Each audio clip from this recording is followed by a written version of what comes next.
Ago! Ghana, your beloved country, is free forever.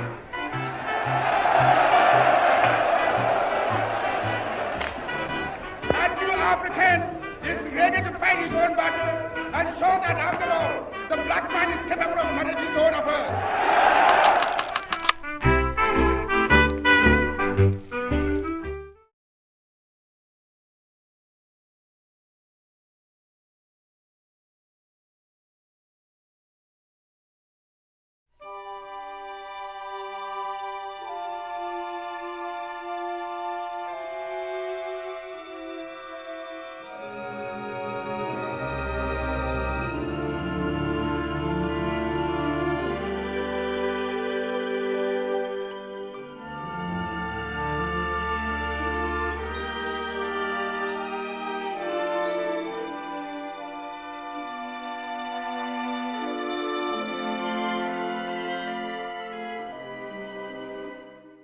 Before Ghana, before independence, before freedom had a name, this land was known as the Gold Coast, a place of wealth, a place of culture, and for centuries, a place where human beings were bought, sold, and shipped into the unknown.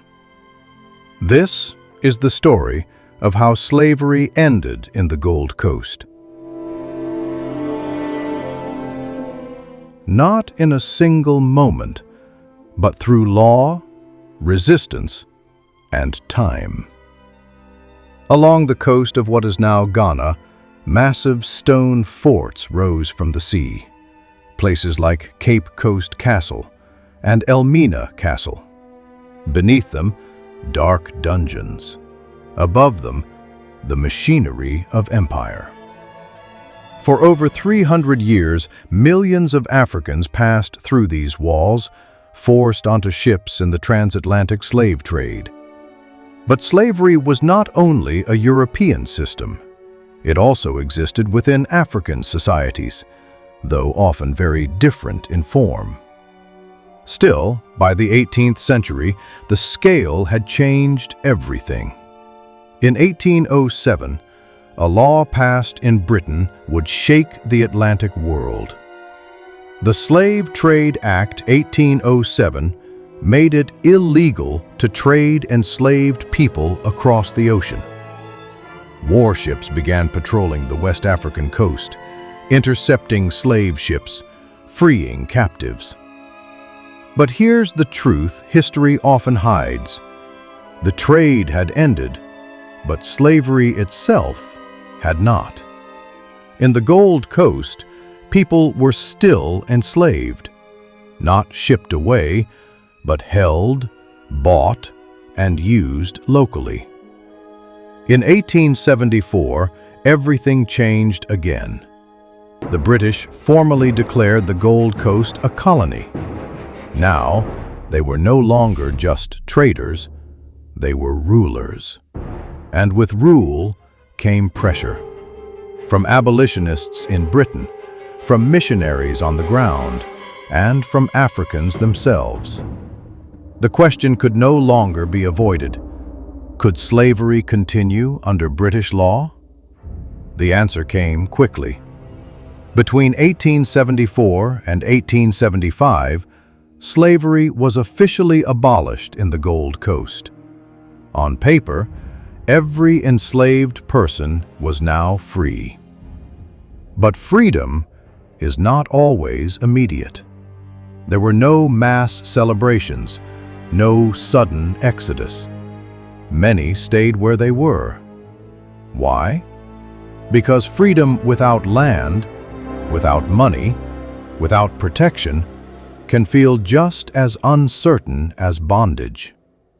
But make no mistake, change was happening. Slowly, quietly, powerfully. Some enslaved people walked away, choosing uncertainty over servitude. Others stayed, but demanded better conditions. Mission stations became places of refuge. Education became a tool of resistance. and across the colony, a new idea began to grow: that no human being should own another. By the early 1900s, slavery in the Gold Coast had largely faded, but it did not vanish into nothing. It transformed into wage labor, into sharecropping, into the demands of a colonial economy. The chains were gone, but new systems of control had taken their place. Today, the castles still stand, silent but not forgotten. In modern-day Ghana, they serve as reminders of pain, of survival, and of resilience. Slavery in the Gold Coast did not end in a single day. It ended through pressure, through policy, and through the courage of ordinary people who chose freedom. And though the world would only later call it a crime against humanity, those who lived it already knew. This is Gold Coast History TV, where the past is not just remembered, it is brought to life. Don't forget to like, subscribe, and follow for more untold African history.